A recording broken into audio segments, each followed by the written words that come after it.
8,336 meters beneath the waves. A camera sits in perfect darkness. There is no light here.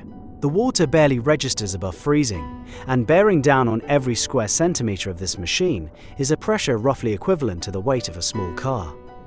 Nothing should be moving, and yet drifting into frame, with an almost lazy indifference to the crushing forces around it, is a fish. Small, translucent, gelatinous, barely the length of a human hand. It hovers over the sediment the way a sparrow hovers over a garden hedge, unhurried, unbothered, entirely at home in a place that ought to kill it. We are looking at the deepest fish ever recorded alive. In August 2022, a joint Japanese and Australian research team deployed a free-falling lander into the Izu-Ogasawara Trench, a great fracture in the seafloor east of Japan. The camera settled at 8,336 meters, or 27,349 feet, and when the bait attracted movement, what appeared was a juvenile snailfish, a creature belonging to a family so soft, so fragile in appearance, that you might mistake it for something already dead. But this animal was very much alive, and it was doing something that, according to the laws of biochemistry, should be borderline impossible. Let's find out how. To understand what makes this fish so remarkable, we first need to understand the world it inhabits. And for that, we need to go down. The Hadal zone takes its name from Hades, the Greek god of the underworld, a suitable title for a region of the ocean, where the conditions of pure darkness, near freezing temperatures, and immense pressure create one of the most challenging environments for life anywhere on the planet.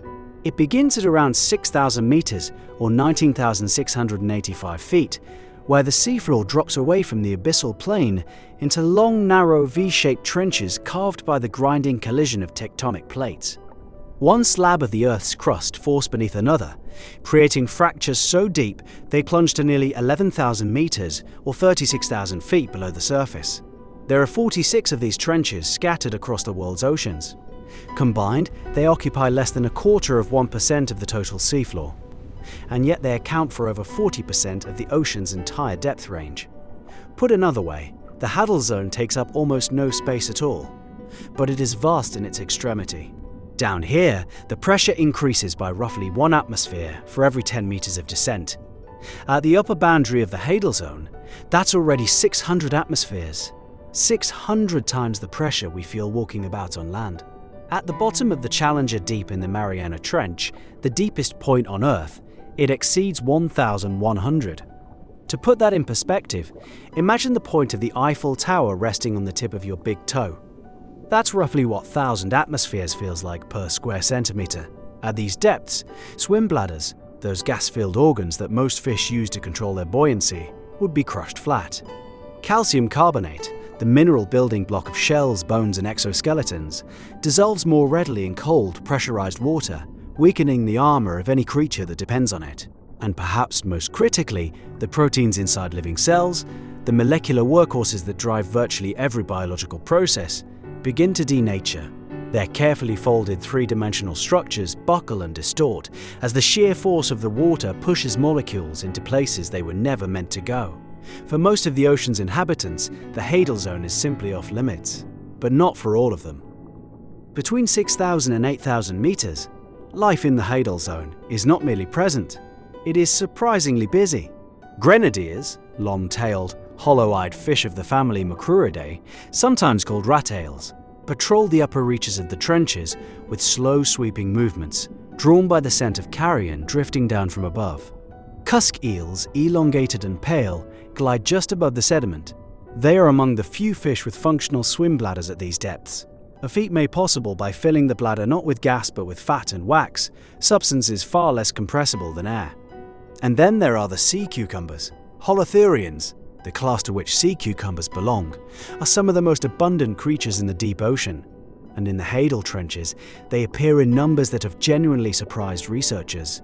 Translucent, unpigmented and gelatinous, they crawl through the sediment in great herds, ingesting the top layer of mud and extracting whatever organic particles it contains. They are the grazers of the deep, the quiet recyclers turning over the seafloor the way earthworms turn over soil. In some trenches, their density at these depths rivals that of grazing animals on the grasslands above the waves. But as we push deeper, Past 7,000 meters, past 7,500, something begins to shift. The grenadiers thin out. The cusk-eels disappear. The community of fish narrows species by species until only one family remains. A family that at first glance looks entirely unequal to the task. There are over 400 species of snailfish worldwide, most of them live in cold, shallow waters, rock pools, kelp forests, icy polar seas. They are small, soft-bodied, and to the untrained eye, thoroughly unremarkable. You could step over one in a tide pool and never give it a second thought. And yet it is this family, the Liparidae, that has produced the deepest living fish on Earth. Not a sleek predator, not a heavily armored bottom dweller. A soft, translucent creature with a body like a tadpole and a face that barely qualifies as a face. The genus Pseudoliparus, a handful of species distributed across the deepest trenches of the Pacific, has colonized waters below 8,000 meters, a depth no other vertebrate has reached. The Mariana snailfish, Pseudoliparus swiri, was first discovered in 2014 during a survey of the Mariana Trench. It was given the scientific name swiri to commemorate Sub-Lieutenant Herbert Swire, an officer aboard HMS Challenger during that ship's pioneering voyage of 1875, the very expedition that first discovered the Challenger Deep. It has since been filmed and photographed at depths exceeding 8,000 meters, or 26,247 feet, where it feeds almost exclusively on amphipods. So how does a creature this soft, this seemingly delicate, survive in a place that would crush a submarine? The answer lies in what it has given up, and what it has gained instead. The Hadal snailfish has no scales. Where most fish wear overlapping plates of mineralized tissue, this animal is wrapped in a loose envelope of gelatinous skin that yields to pressure rather than fighting it. It has no swim bladder. In its place, it relies on lipids, fats stored throughout its body, to maintain neutral buoyancy. Its skeleton is soft, cartilaginous, incompletely formed. There are gaps in its skull where bones simply never developed. And rather than being a flaw, this is the whole point. A rigid skeleton would fracture at these depths. A flexible one bends, absorbs, and holds. But the most remarkable adaptation of all is one you cannot see. Deep within the snailfish's muscle tissue, a molecule called trimethylamine N-oxide, TMAO, accumulates in concentrations far higher than those found in any shallow water fish. TMAO is, incidentally, the chemical responsible for that distinctly fishy smell we all know. In shallow species, it exists in modest amounts. In the snailfish, it saturates the cells. Here's why. At extreme depths, the immense hydrostatic pressure forces water molecules into the interior of proteins, distorting their carefully folded shapes and rendering them unable to function. TMAO counteracts this by strengthening the hydrogen bonds between water molecules, fortifying the structure of the water itself, and preventing it from infiltrating and unraveling the proteins the fish depends upon. The deeper the fish lives, the more TMAO it carries. And this relationship is so precise, so perfectly linear, that researchers can predict the concentration of TMAO in a fish's body simply by knowing its depth. It is a chemical shield dissolved into the animal's own flesh and calibrated molecule by molecule to the exact pressure of its world. But even this shield has its limits, and those limits tell us something profound. In 2014, a team of researchers calculated something that had been suspected but never demonstrated. They showed that the amount of TMAO a fish would need to protect its proteins at approximately 8,200 meters would push the fish's internal osmotic concentration to the same level as the surrounding seawater. This sounds technical, but the implications are enormous. Most marine fish are what biologists call hypoosmotic regulators. The concentration of salts and other dissolved substances inside their bodies is lower than that of the ocean, and they must constantly work to keep water from being drawn out of their cells. Their kidneys, their gills, their entire physiology is built around this problem. But if a fish accumulates so much TMAO that its internal concentration matches the sea around it, the whole system flips. The fish would need to stop preventing water loss and start preventing water gain. An entirely different set of biological machinery. An entirely different way of being a fish. No fish has ever been observed to make that switch. And the data bears this out. The deepest confirmed fish, that snailfish filmed at 8,336 meters, sits tantalizingly close to the predicted threshold. Below that, despite cameras deployed at 9,000 meters, 10,000 meters, even at the very bottom of the Challenger Deep, at nearly 11,000 meters, no fish has ever appeared, not even one. Fish are the most diverse group of vertebrates on the planet. Over 35,000 known species, inhabiting every aquatic environment, from boiling hot springs to frozen Antarctic waters. And yet it appears that all of them, every single one, are biochemically locked out of the deepest 3 kilometers of the ocean. Not by a predator, not by a lack of food, by the fundamental chemistry of their own cells. The snailfish, then, is not merely the deepest fish, it is the last fish, the final vertebrate outpost before a boundary that no backbone has ever crossed. But the ocean does not end at 8,400 meters. And whatever lives below that line has found ways around the constraints that defeated an entire branch of the animal kingdom. Drop a baited camera below 8,000 meters in virtually any Hadal trench and wait. You will not wait long. Within hours, sometimes far less, the frame will be swarming with amphipods. Amphipods are crustaceans, relatives of shrimp and crabs, and in the Hadal zone, they are the undisputed masters of the food web. Where fish vanish, amphipods take over. They arrive in dense, frantic clouds to consume whatever organic matter has drifted down from the waters above. A dead fish, a fragment of whale tissue, a scrap of wood washed out to sea and carried by currents to the bottom of a trench 10,000 meters below. The amphipods find it. They always find it. The most abundant of these deep scavengers is a species called Hirondelia gigas. The name gigas refers to its unusually large body size for an amphipod, and it has been recovered from the very bottom of the Challenger Deep, over 10,900 meters beneath the surface, at pressures exceeding 1,000 atmospheres, in near-freezing darkness, where no fish has ever survived. This poses a bit of a mystery. An amphipod is a crustacean. Its body is encased in an exoskeleton built largely from calcium carbonate, the very mineral that dissolves under the conditions of the deep Hadal zone. At such depths, the shells of most crustaceans would weaken, soften, and eventually fall apart. And yet, in 2019, researchers at the Japan Agency for Marine Earth Science and Technology discovered how Hirondelia gigas manufactures its own armour.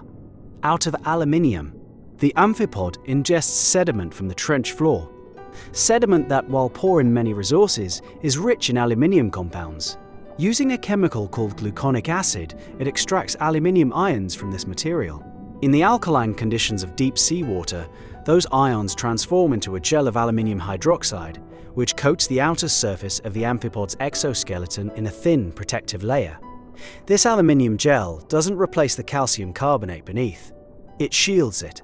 It seals the shell against the dissolving forces of the deep, preserving the rigidity that keeps the animal intact. It is the first organism ever discovered to use aluminium as a structural material, the first creature on Earth known to forge metal armor from the mud beneath its feet. And there is more. Buried in the genome of Hirondelia gigas is an enzyme called cellulase, a molecule capable of breaking down cellulose, the structural compound of plant cell walls. In the deepest reaches of the Mariana Trench, thousands of meters below the nearest living plant, this amphipod carries the molecular machinery to digest wood. Fragments of terrestrial vegetation, tree trunks, branches, debris carried by rivers to the coast and eventually swept into the trenches by currents settle on the Hadal floor, and Hirondelia gigas consumes them. It is scavenging on the remnants of a world it has never known and will never see. Then there is the matter of size. In shallow coastal waters, amphipods are typically small, a centimeter or two, rarely more. But in the deep ocean, some species grow to dimensions that would startle anyone accustomed to their surface-dwelling relatives. Alicella gigantea, the largest amphipod on Earth, exceeds 34 centimeters or 13 inches in body length. It has been found at depths ranging from 3,890 to nearly 9,000 meters across the Pacific, the Atlantic, and the Indian Ocean. Imagine a woodlouse the length of your forearm, roaming the darkness of the deep-sea floor. Recent genetic studies suggest this single species may inhabit as much as 59% of the world's oceans. Why some Hadal amphipods grow so large remains an open question. The cold may slow their metabolisms, extending their lifespans and giving them more time to grow. The scarcity of food may favor larger bodies capable of consuming and storing more energy in a single meal. Genomic analyses have identified genes related to growth regulation that evolve faster in the supergiants than in their smaller relatives. But a definitive explanation has not been found. The deep keeps that particular secret to itself. Perhaps no creature in the Hadal zone challenges our expectations quite so dramatically as the xenophyophore. The name comes from the Greek bearer of foreign bodies, and it offers a clue to the strangeness of what follows. Xenophyophores are protists, single-celled organisms belonging to the phylum Foraminifera. They are related, distantly, to the common amoeba. They possess no tissues, no organs, no nervous system. They are, by every standard definition, among the simplest forms of life on Earth. And yet some of them grow to the size of a human hand. The largest species, Syringamina fragilissima, reaches 20 centimeters in diameter. 20 centimeters. One cell. To grasp just how extraordinary that is, consider that the average animal cell is roughly 0.001 millimeters across. A xenophyophore is 10,000 times wider. They have been documented at depths exceeding 10,600 meters, making them among the deepest living organisms ever recorded. And what they do down there borders on the architectural. Each xenophyophore constructs an elaborate external structure called a test, a house essentially, assembled from whatever materials the surrounding environment provides: grains of sediment, the discarded shells of dead radiolarians, fragments of sponge spicules, particles of mineral debris, all of it cemented together with organic compounds secreted by the organism itself, forming structures that range from lumpy and irregular to delicate fans and complex brain-like masses. The living part of the xenophyophore, the actual protoplasm, the cytoplasm and its many nuclei, makes up less than 1% of the total mass. The rest is construction, a single cell, building itself a cathedral from the bones of the dead. And these cathedrals matter. In the barren expanses of the Hadal Plain, where the seafloor stretches flat and featureless for kilometers, a xenophyophore test is an oasis. Worms shelter inside them. Copepods and isopods nest in their chambers. Brittle stars drape themselves across the surface. The eggs and embryos of other species are deposited on and within the tests, taking advantage of the structure and stability they provide. Where xenophyophores are found, biodiversity increases. A reef built by a single cell in the deepest waters on the planet. We still do not fully understand how they feed. They appear to deploy strands of mucus across their tests, trapping particles and cultivating bacteria the way a farmer tends a crop. They consume marine snow, that perpetual slow drift of organic debris falling from the sunlit surface thousands of meters above. But beyond these broad observations, much of their biology remains unknown. They are extraordinarily fragile, invariably damaged during collection, and virtually impossible to keep alive in a laboratory. They are one of the most abundant organisms on the deep sea floor, found in every ocean except the Arctic, sometimes reaching densities of over 2,000 individuals per 100 square meters.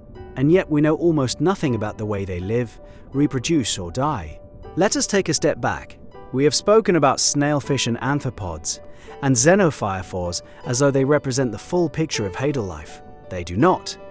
They represent the small, scattered fragments we have managed to observe, the handful of organisms that happen to swim or crawl or drift into the narrow cone of light cast by a camera on the sea floor. The Hadal zone spans a depth range of roughly 5,000 meters, distributed across 46 trenches in every major ocean basin. The vast majority of those trenches have never been surveyed with any biological sampling equipment at all.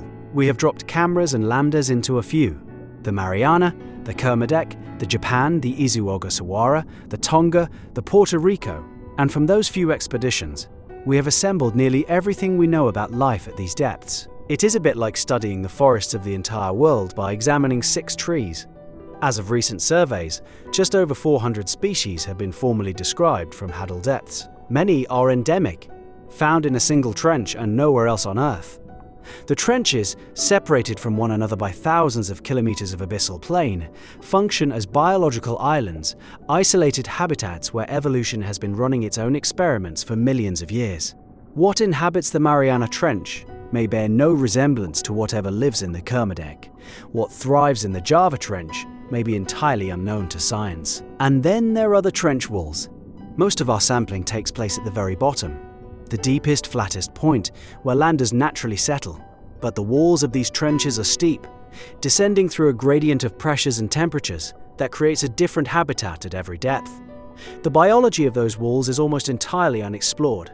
Cameras cannot easily be anchored to vertical rock. Landers roll to the bottom. Whatever clings to the slopes, if anything clings to the slopes, remains invisible to us. We are studying the deep by torchlight, and the torch points only down. There are creatures we have filmed but cannot name. In the Japan Trench, cameras have captured footage of a snailfish so translucent, so ghostly in appearance, that researchers have taken to calling it the ethereal snailfish. It has been observed at depths exceeding 8,000 meters. Whether it belongs to a known species or represents something entirely new remains uncertain. In 2005, a Chinese dive to the Mariana Trench documented tube worms living in chemosynthetic communities at depths approaching 10,000 meters, organisms sustained not by sunlight, not by the rain of dead matter from above, but by chemical energy seeping from the Earth's own crust. 30-centimeter worms carpeting cracks in the rock, thriving on methane in the deepest such ecosystem ever found.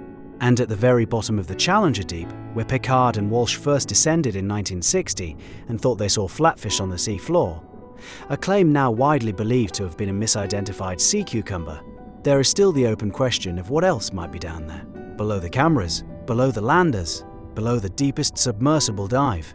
We have explored more of the moon's surface than the floor of our own ocean trenches. We have sent more people into orbit than have visited the Challenger Deep.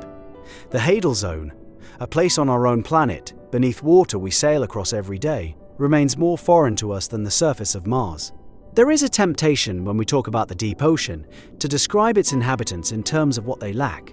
No light, no warmth, no rigid bones, no gas-filled bladders, no colourful scales, as though these creatures are lesser versions of the animals that live above. But this framing misses something essential. The organisms of the Hadal Zone are not diminished. They are differently engineered. A snailfish with a body like jelly and gaps in its skull is not broken. It is precisely adapted for a world where rigidity is a death sentence. An amphipod that coats itself in aluminium extracted from trench floor mud is not cobbling together a desperate defense.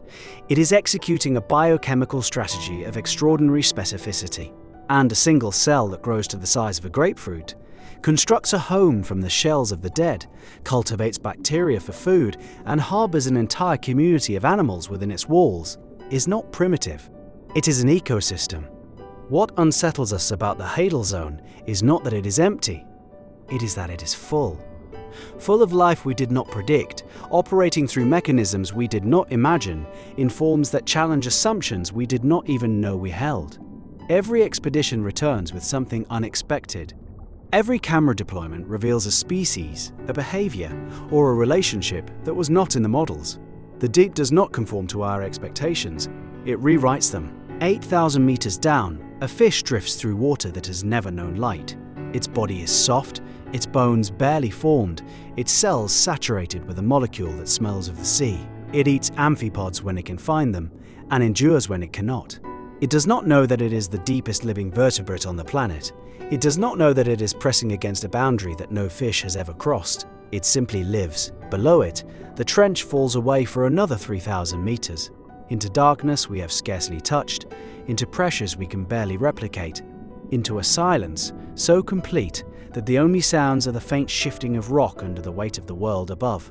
We do not know what is down there. Every time we descend, we discover something we were not expecting. A fish deeper than any recorded before. An amphipod wearing armour forged from aluminium. A single cell the size of a fist farming bacteria in the dark. Tube worms thriving on poison at the bottom of the world. The deep ocean does not give up its secrets easily. It demands patience and ingenuity, and the willingness to accept that most of what lives down there has never been seen by a human eye. Who knows what vital discoveries are still waiting in those silent, crushing depths? Who knows what we might find if we simply keep looking? The frontier is not out among the stars. It is here, beneath us, in the dark, and we have barely begun.